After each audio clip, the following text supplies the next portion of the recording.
With carving of mandibular first premolar, as we always do, we will mark and divide the wax block into two halves. That is, first half will be for the crown and the second half for the root, and we will measure it with the divider and ruler. That is, the length of the crown is 8.5, so we will take approximately 9, and see, this is 9, and the length of the root is 14, so we will take 14. Okay, and then we will mark accordingly labial surface, mesial surface, distal surface and lingual surface, and we will draw it the line on all the four sides and one midline, so that it will be easy for us to draw the structure of the crown. So this is our first step. Now the second step. In this step we will divide the crown into three halves. That is, first the cervical half, cervical third, then the middle third and the incisal third. Okay, similarly we will be doing on the mesial aspect, distal aspect and the lingual aspect. So this is, we are completing the second step, or the second step of the mandibular first molar carving. In the third step we will be drawing the outline of the crown. The crown is trapezoidal in shape, so we will be drawing it like this. Okay, and the one thing which we have to make it sure that the mesial slope is smaller as compared to that of the distal slope. So we will be drawing small mesial slope and a longer distal slope. Accordingly, the shape of the root on the labial aspect and the lingual aspect. Why we are drawing it? So that it will be easy for us to just reduce the gross first, and then we will do the carving accordingly. In the mesial aspect we will be drawing so that it will be easy for us. First from the labial aspect we will reduce, and then from the mesial and distal aspect. So this completes the third step of the carving. So next we will be reducing the gross structure. Okay, so how, as we have carved the canine, similarly we will be reducing it. That first here from all the sides, all the gross wax we are reducing it.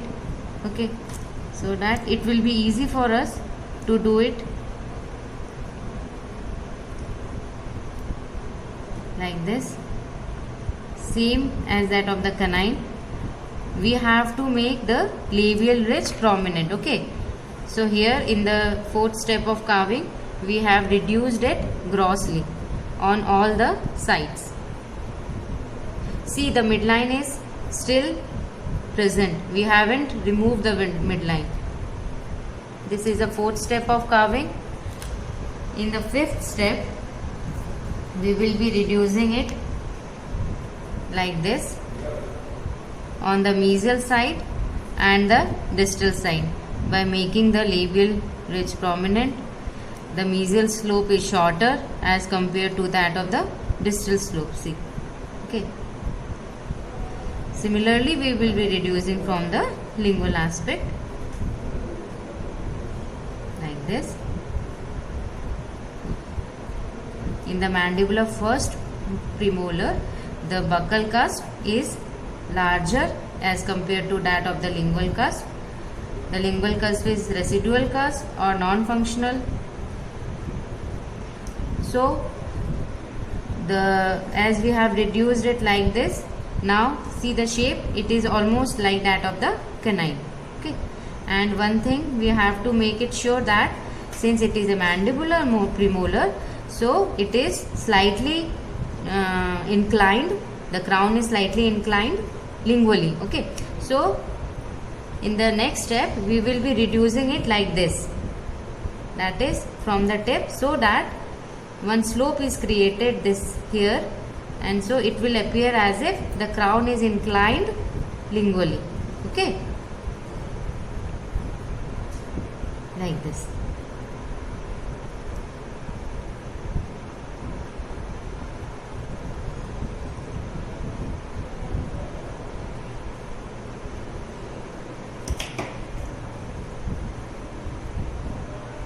So this is the fifth step of carving. Okay, so here we have reduced the gross. We have almost acquired the gross structure similar to that of the canine. Okay, now coming to the next step, that is the sixth step of the carving of mandibular first premolar. Here see the shape of the crown. It is almost grossly reduced. See, we have removed the excess of the wax from all the four sides. This is the labial side I am talking about. Now the crown is almost the shape which we want to make, and here the lingual aspect, we have reduced it from this aspect so that there is a lingual convergence of the crown we can appreciate. Here see, the lingual convergence can be seen. Okay, or it is almost the round in shape. Mandibular premolar is round in shape, so we have removed the wax like this. Here we have to hold the carver like this and then do this, so that we can acquire a almost round shape of the crown. We have to make lingual convergence as the labial or the buccal cusp is larger as compared to that of the lingual cusp. So this is how the crown will appear, like this.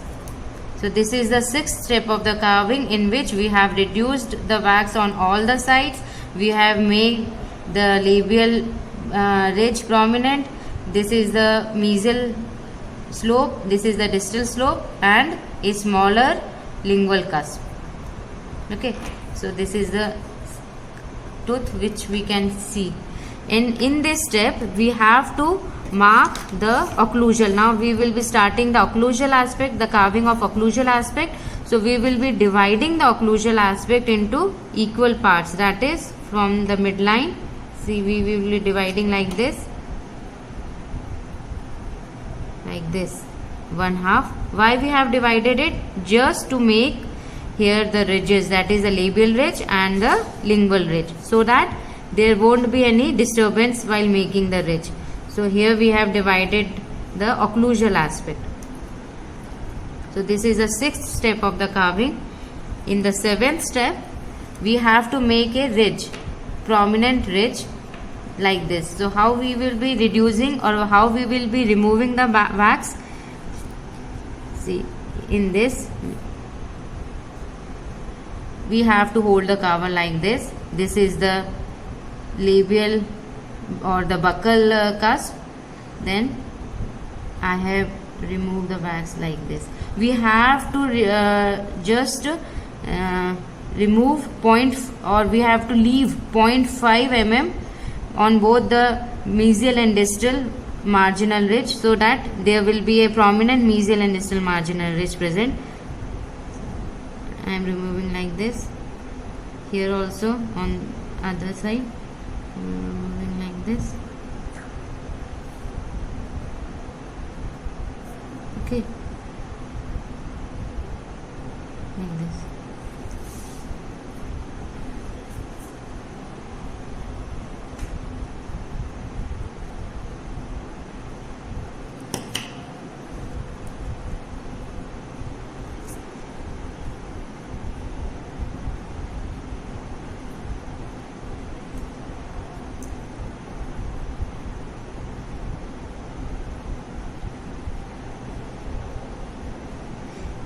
Like this I have removed the wax. Then on the lingual cusp, similarly I have removed like this here, and like this on this side. So this is how we have to remove the wax.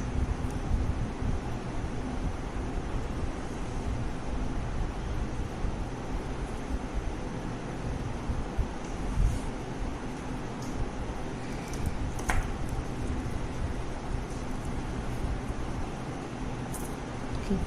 So you can appreciate this ridge. So I have removed like this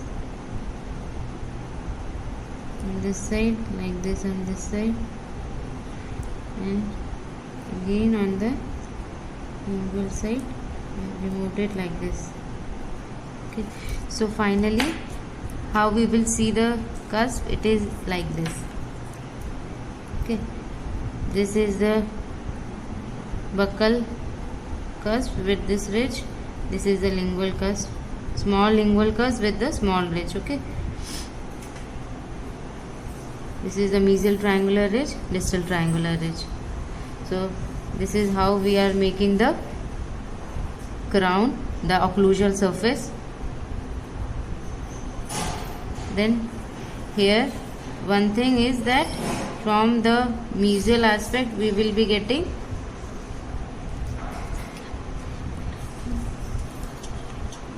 mesial marginal ridge, which is the most prominent aspect of the mandibular first premolar. This we have to mark it.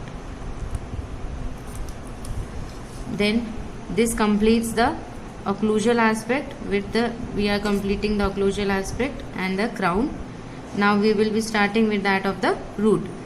As mandibular first premolar is single rooted tooth, so it will be carved similar to that of the incisors, that is conical in shape, as we have already marked. So we will be carving like this. Okay, so we have to reduce gross like this.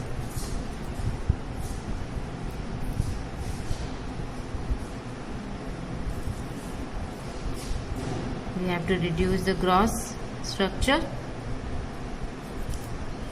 Okay, on all the sides, so that we will get a conical in shape root.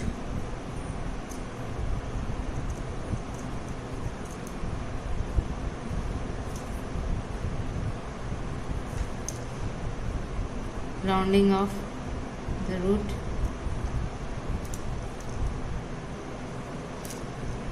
On all the aspect, on all the sides. Okay, so this is how we will be completing with that of the root. The length of the root is 14 mm.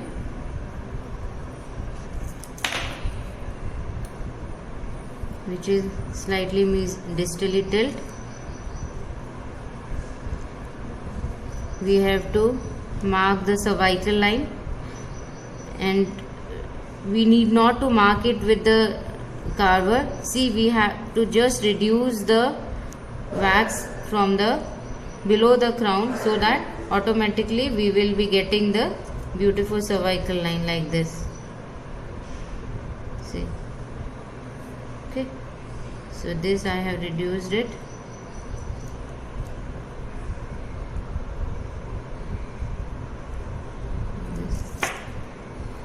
This completes the crown and root of mandibular first premolar. Since it is a single rooted tooth, the root will be similar to that of the incisors. Okay, so this is the